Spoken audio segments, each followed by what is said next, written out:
Buenas! Neste vídeo iremos desbravar as arquiteturas de Pose Estimators, muito utilizadas para detectar o corpo humano, mas, como iremos ver, elas vão muito além.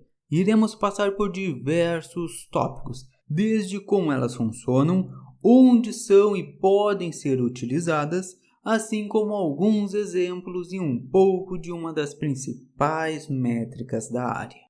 Vamos começar definindo um pouco melhor o que é Pose Estimators. Eles consistem em modelos que irão identificar pontos em uma imagem, também chamados de Key Points, que ao serem unidos podem formar um objeto. Uma área muito utilizada e que popularizou esse tipo de modelo é para identificar o corpo humano. Olhando para essa imagem, os pontos numerados são os Key Points, ou seja, o resultado de um modelo de pose. Já as linhas que estamos vendo, na verdade, são apenas operações lógicas que foram feitas e não foram retornados pelo modelo. Isso é possível, pois cada um desses pontos possui uma classificação, dizendo, por exemplo, que este ponto consiste da mão e este do cotovelo. Já esse outro, o ombro. Com isso, podemos apenas traçar as linhas para deixar visualmente mais bonito. Ou seja, em resumo, estes modelos identificam pontos específicos em uma imagem, tendo cada um desses pontos uma classe para sabermos do que ele se trata, o que possibilita unirmos e formarmos um objeto maior. Para entendermos um pouco melhor, vamos ver algumas aplicações. Como já comentamos, temos a detecção de key points do corpo humano, possibilitando ver os movimentos que uma pessoa realiza, o que pode ajudar em aplicações de exercício físico, detecção de ações, como se está correndo ou caminhando, fisioterapia, identificar se a postura da pessoa está correta ao fazer um exercício, assim como ver se a postura de uma pessoa está correta ao sentar em uma cadeira, algo que provavelmente não é problema seu e que está sentado corretamente neste momento, certo? Inclusive, para a área de jogos, conforme a pessoa se movimenta, as operações podem ser realizadas no ambiente virtual, o que também pode ajudar a construir animações mais realistas, onde pessoas irão realizar as ações e depois serão convertidas para uma animação.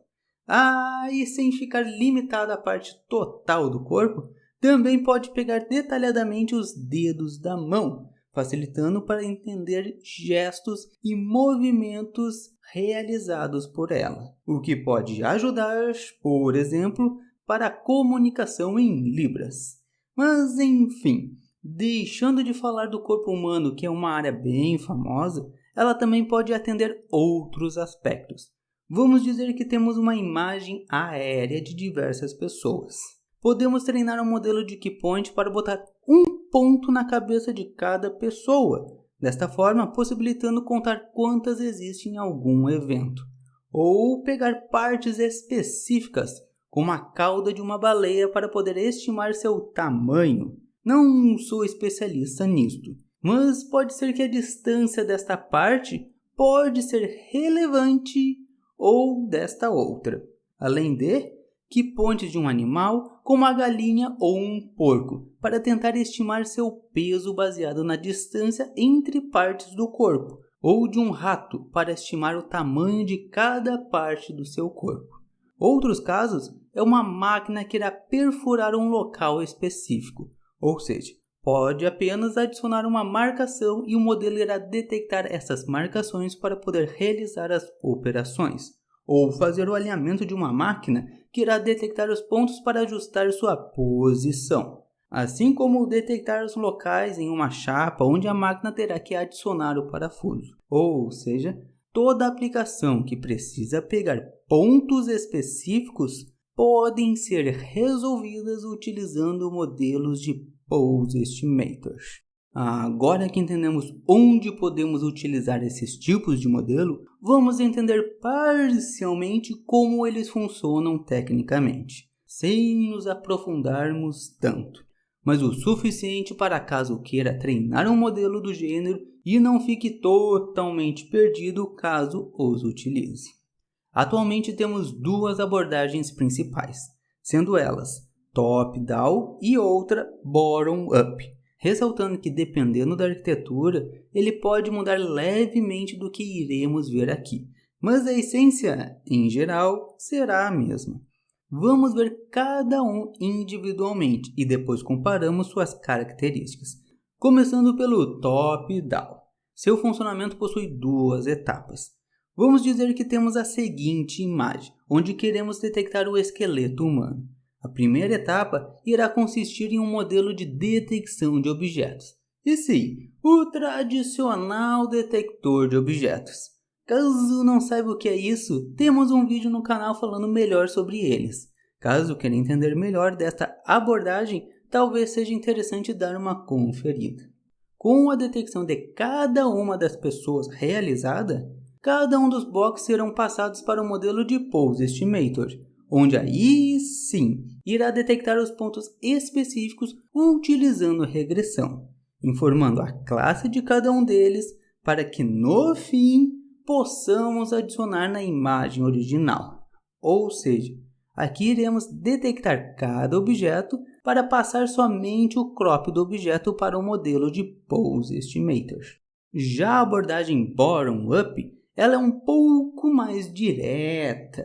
Não teremos a detecção dos objetos de forma individual. Será passada a imagem completa para o modelo, onde irá retornar o que pode ser chamado de heatmap, onde cada pixel representa a probabilidade de um key point específico existir. Porém, ele não fala de qual objeto ele pertence. Neste caso, temos 2 cotovelos e 2 ombros. Porém, não sabemos quais deles pertencem ao mesmo objeto. Eles são apenas indicativos dos locais desejados para depois, através de uma regressão, definir precisamente as coordenadas. Por este motivo, o modelo também realiza o que é chamado de Path Affine Fields, ou pela sigla PAFs, que são vetores que representam as conexões entre os pontos, o que ajuda a associá-los. Desta forma, conseguimos então linkar os pontos para, então, formar os objetos. Ou seja, detectamos os pontos de interesse, estimamos com quem eles estão ligados e, por fim, é adicionado os pontos e linkado para formar o objeto. Então, vamos a alguns comparativos dessas abordagens. O top-down possui 2 etapas principais, ou se preferir, 2 modelos diferentes, um para detectar os objetos e outro para estimar os pontos. Já o bottom-up possui somente uma etapa que realiza tudo. Com isso, teoricamente, a primeira abordagem é mais lenta e complexa, já que são 2 modelos e como processa cada objeto de forma individual, quanto mais objetos na imagem, mais lento. E quando digo mais complexo, não necessariamente sua arquitetura é maior ou mais difícil de entender, mas normalmente são necessários 2 treinamentos, o que aumenta a complexidade até realmente ter o modelo pronto, enquanto a segunda abordagem roda somente uma vez com tempo constante, independentemente da quantidade de objetos, assim como seu treinamento, que é apenas 1. Vale ressaltar que isso não é uma regra, pois tudo depende do tamanho das arquiteturas. Existem casos que o top é mais rápido, já que possui modelos de detector e poses leves, enquanto o bottom pode ser necessário ser maior para suprir maiores complexidades nas imagens. Porém, normalmente o top terá melhores resultados, pois temos um detector de objetos especializado em um Pose Estimator que terá imagens com somente o objeto de interesse com poucos ruídos. Assim como também costuma ter melhores resultados quando objetos diferentes estiverem muito próximos um do outro, desde que o detector de objetos consiga separá-los. Algo que o Boron pode se confundir, já que ele olha para a imagem inteira e pode linkar os pontos de um objeto com o outro. Só gostaria de ressaltar que isso não significa que o Boron é ruim. Bem, pelo contrário, ele apresenta resultados extremamente bons. Em alguns casos, pode ser considerado melhor que o top. Também vale ressaltar que existem situações onde o top é mais rápido, pois teremos 2 modelos leves, onde cada um resolve o seu problema. Enquanto o Boron pode ser necessário arquiteturas maiores para suprir maiores complexidades nas imagens. Então, não considere esses 2 pontos como uma lei universal, e sim como normalmente. Não podemos simplesmente dizer, sempre use determinada abordagem. Tudo depende do contexto e das arquiteturas que estiverem disponíveis no momento. Por exemplo, o caso que comentei de contar quantidade de pessoas em um evento por meio de uma imagem aérea, acredito que seja muito mais interessante utilizar o bottom-up, já que temos muitos objetos e somente um ponto. Não tem como linkar errado. Já imagens com um ou poucos objetos não tem uma regra específica. Talvez o melhor mesmo é testar ambas e ver quem se sairá melhor no seu contexto. Para apresentar exemplos de cada uma das abordagens, podemos começar pelo top-down, onde temos o Media Pipe, que entre muitas funcionalidades disponíveis, possui diversos poses diferentes, podendo detectar somente a mão, rosto e o corpo inteiro. Já em bottom-up, temos como exemplo o Open Pose, o qual também consegue detectar o corpo, faces e mãos. Olhando para esses 2 modelos, além das suas abordagens que são diferentes, os pontos pegos no corpo também são diferentes. E por mais que tenhamos comentado que uma abordagem tende a ser mais rápida que a outra, neste caso temos ambos com possibilidades de rodar em tempo real, já que o que define isso são diversos fatores, e não só a abordagem utilizada. Não é possível dizer qual é o melhor. Tudo depende da aplicação e de quais pontos o corpo deseja pegar. Mas saiba que se seu objetivo é pegar pontos do corpo humano, muito provavelmente já irão existir modelos já treinados e prontos para serem usados, como é o exemplo do Media Pipe e do Open Pose, que são ambos open source. Agora, se quiser treinar o seu próprio modelo e customizar conforme suas necessidades, uma alternativa que apresento é a biblioteca MMPose, que possui diversas arquiteturas de Pose Estimators. Já suas anotações, nós falamos um pouco delas no vídeo de ferramenta de anotação CVAT, onde elas podem ser realizadas. Mas, em resumo, são literalmente pontos que adicionamos na imagem, ressaltando que a ordem dos pontos é importantíssimo, pelo menos para boa parte das arquiteturas. Então precisa ter este cuidado nas anotações, pois o modelo, quando for aprender durante o treinamento, terá o output na mesma ordem. Para esses tipos de arquiteturas, além de algumas métricas básicas que já falamos em outro vídeo, temos outras principais mais específicas para elas. Neste vídeo, iremos ver uma das métricas mais utilizadas, adotada pelo dataset COCO, chamado de Object Key Point Similarity, ou apenas OKS. Vamos começar vendo uma parte da fórmula, depois completamos ela. Esta métrica irá realizar o cálculo euclidiano entre o ponto predito e o real. E para manter a mesma relevância entre diferentes tamanhos de objetos, irá normalizar os valores baseados na escala do objeto, utilizando o seu tamanho total. Ou seja, comprimento multiplicado por altura do bound box do objeto, permitindo dividir a distância euclidiana dos pontos por este valor. Em alguns casos, pode pegar a área somente da cabeça ou distância entre os olhos, mas em geral é do objeto total. E não paramos por aqui.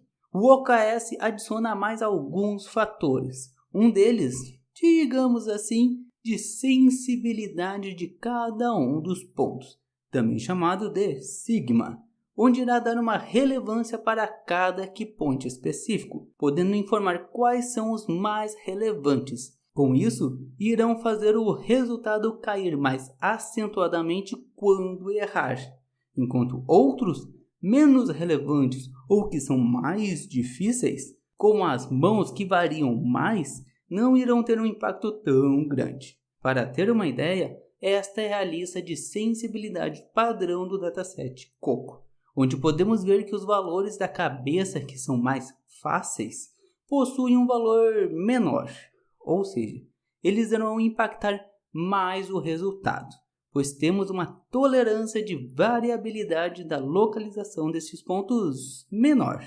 enquanto partes mais voláteis e difíceis possuem valores maiores, para não afetar tão acentuadamente o resultado, já que são mais difíceis de serem detectados, e para compensar isso, adicionamos sigmas maiores para informar que não precisamos ter uma precisão tão grande, pelo menos em relação aos pontos da cabeça. E não existe uma fórmula para calcular as sensibilidades. Meio que precisa ir testando e avaliando cada caso. Inclusive pode se inspirar nos valores do dataset Coco. Partindo para o resto da fórmula, iremos adicionar como KS o resultado da fórmula que acabamos de ver. Outro fator é a visibilidade do ponto, onde podemos ter 3 cenários seguindo as regras do dataset Coco. Não anotado, ou seja, não está aparecendo na imagem.